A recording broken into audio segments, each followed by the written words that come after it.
It's an absolutely wild day in the world of Magic the Gathering. It was just revealed in a very interesting way that we are going to be getting Avatar: The Last Airbender as the final Universe Beyond set for this year. On top of that, there has been a leak of some fun information from the upcoming Edge of Eternity set. And to top it all off, Wizards accidentally spoiled the ending to Aetherdrift. Magic. I am a wizard! History. I'm an old wizard! The magic historian. My bones hurt. Greetings, owners of fine luxury cardboard rectangles, my friends.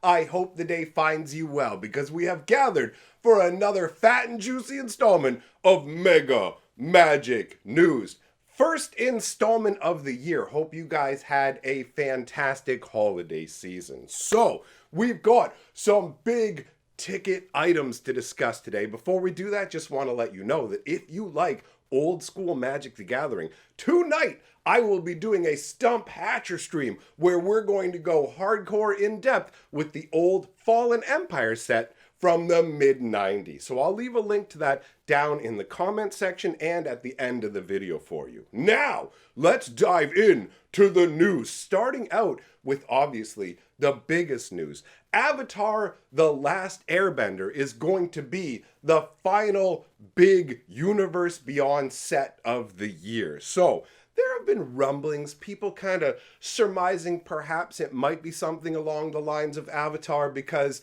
part of the thinking was, hey, they haven't announced the final Universe Beyond set, so that could be because the property itself hasn't fully been announced and isn't 100% ready to go. Well, if you didn't know, there is an Avatar: The Last Airbender movie that was slated to come out at the end of 2025 that has been moved to 2026. So once again, Wizards gets hit by the release curse, because this is what actually happened back in Ikoria days, where they changed everything around to get that Godzilla crossover going on, and then, oops, the movie's actually not coming out now. So that crossover didn't work out as well. This is a different story though, right? Godzilla was, hey, we've got a couple of reskinned cards. This is going to be a full in-depth set, the same way that Final Fantasy or Spider-Man will be. So, the way that this was basically told to us is a very unique way, something we haven't seen before. This specifically happened through Arena. Just today,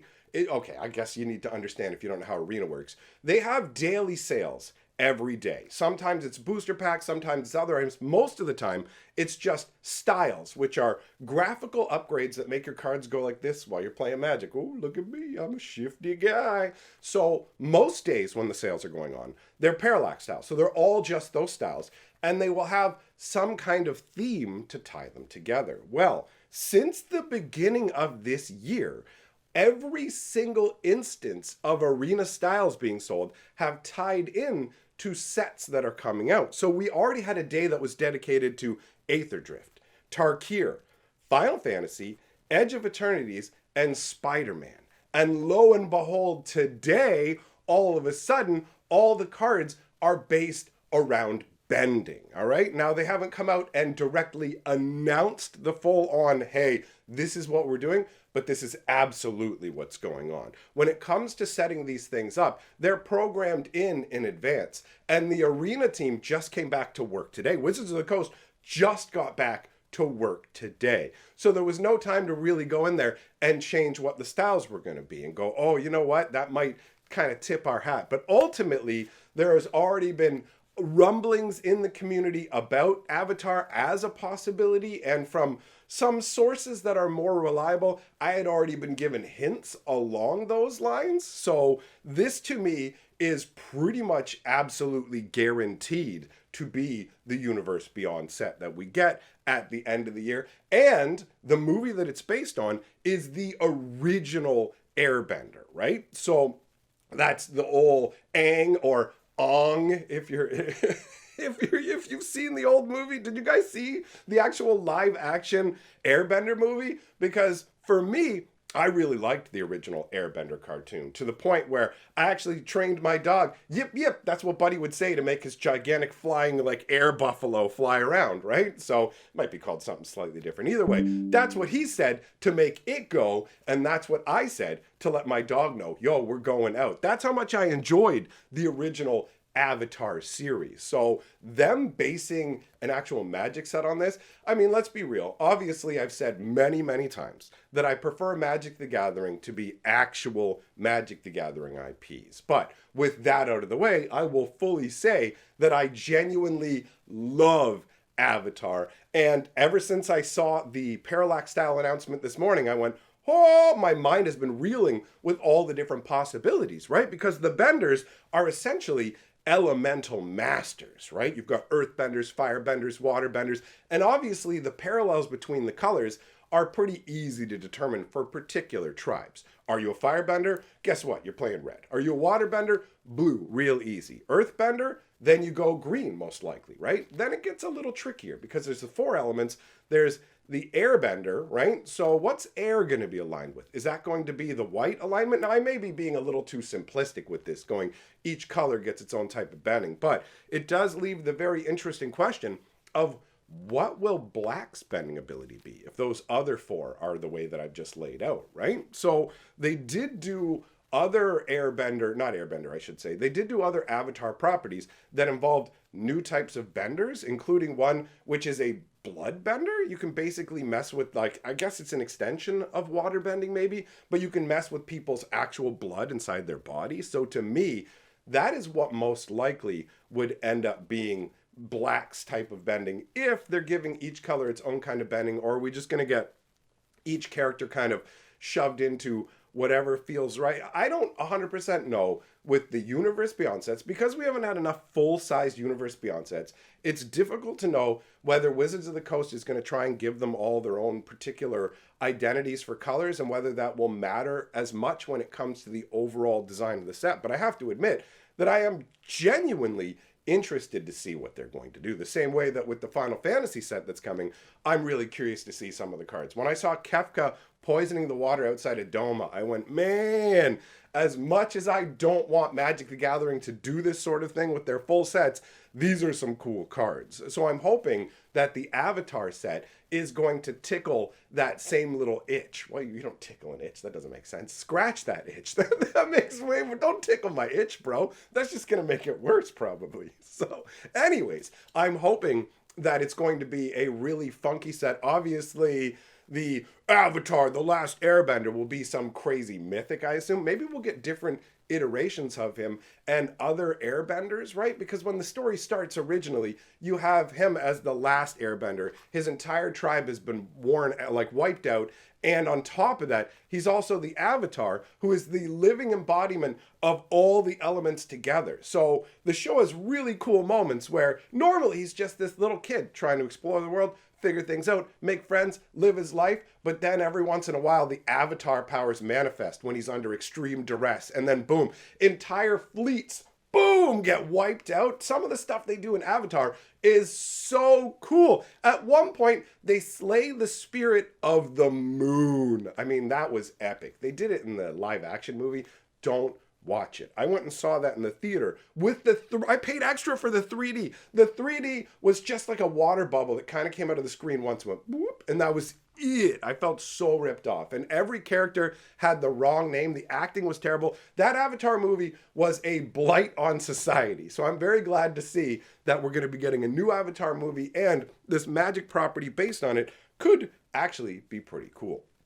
Time will tell on that one. So the next thing we have to talk about is Edge of Eternity. So we got a little bit of information about Edge of Eternities leaked to us via Ultra Pro. There isn't a ton of information, but there are a few interesting things. First of all is the fact that there's only going to be 2 commander decks, and this seems to be the norm going forwards for Magic the Gathering when it comes to in-universe sets. So I'm not super happy about that when you look at the situation and go, okay, so they're going to make 4 commander decks for the Universe Beyond sets, only 2 commander decks for the regular in-world sets, And then the fact that they're obviously leaning heavily into Universes Beyond already by turning regular Magic sets into pseudo Universe Beyond, right? Because Edge of Eternities is a space set that could be based on Star Trek, Star Wars, Fifth Element, you name any number of space properties. I imagine it's going to be a big mishmash. The same kind of concept we got with Duskmorn, where Duskmorn was like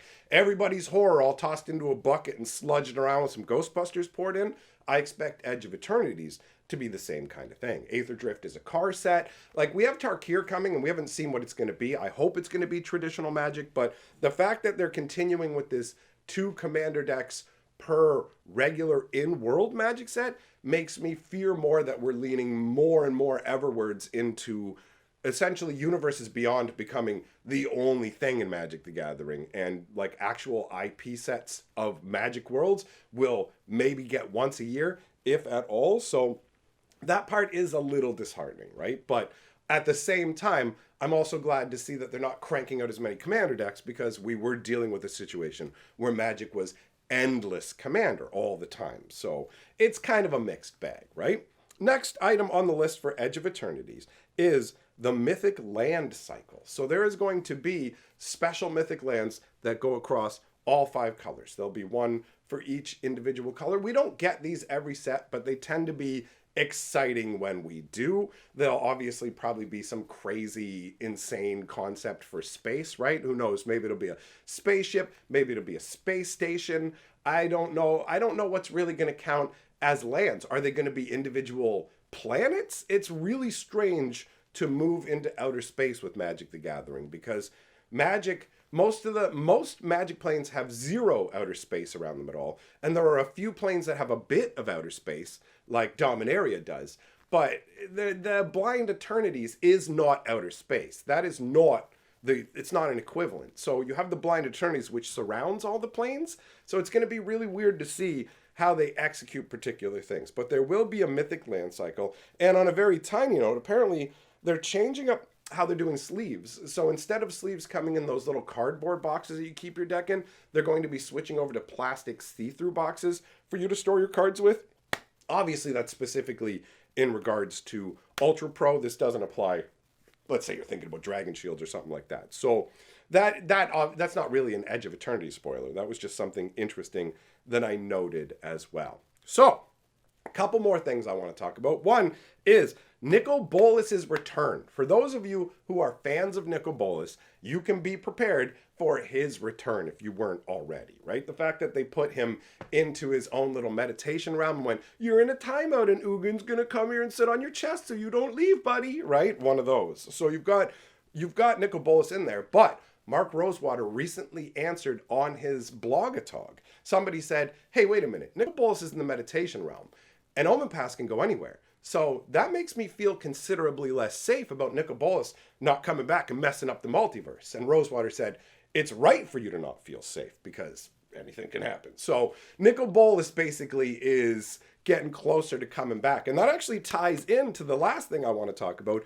which is Wizards of the Coast accidentally spoiling the end of the Aetherdrift story. So if you don't want to know what that is, then plug your ears, boys, right? So basically, it goes like this. Wizards of the Coast put out a piece of key art that shows the Aether Spark. And the Aether Spark is the key to the story of Aetherdrift. It is the ultimate prize of the race. So whoever wins the race gets the Aether Spark, which basically turns them into a Planeswalker. Anybody who is not a Planeswalker can hold the Aether Spark, and they'll be able to travel through the Blind Eternities without needing an Omen Path. So they've set the story up for us going, hey, so check it out. Chandra's going to win this race and get it back for Nissa, get the spark back, and they can go wander in the multiverse. But guess what? They showed some key art that literally shows the Aether Spark being held up triumphantly in a clawed hand, which made people at first go, yo, is that Nicol Bolas? Is Nicol Bolas holding up the Aether Spark trophy? Did he show up and win the race? But ultimately, after looking into it more, people realized, wait a minute, that's a bandaged clawed hand. That's Vraska, isn't it? So this is going to tie into the whole, remember when Jace and Vraska took loot from the vault and they're like, we're going to use you to travel the multiverse. They lost loot so quickly. Valgavoth has him and might actually be using loot in the aetherdrift set as like a way of tracking where they're going, right? So this is Jace and Vraska's attempt to be together as planeswalkers again, and that's what the Aether Spark is going to tie into. So through one tiny little piece of artwork, just holding up a trophy, Wizards of the Coast accidentally spoiled what's going to happen at the end. There'll be one of those nope at the last minute moments, and Vraska will end up with the Aether Spark. That is the way that it's looking. So that wraps up the news that I have to discuss today. Thanks for coming and hearing what I have to say. Big shout out to my patrons. Tonight, like I said, I'm going to be doing a fun old school stream on Fallen Empires. We're going to be doing Stump Hatcher, where people try and throw card names at me from old school cards and see if I can actually remember what they do. It is a fun series. We've done it with a bunch of sets, starting out with Antiquities, Arabian Nights, and all that. So there's a whole playlist of them as well. But either way, that's what we'll be doing tonight over on my other channel. Link down in the comments and on the screen. See you next time.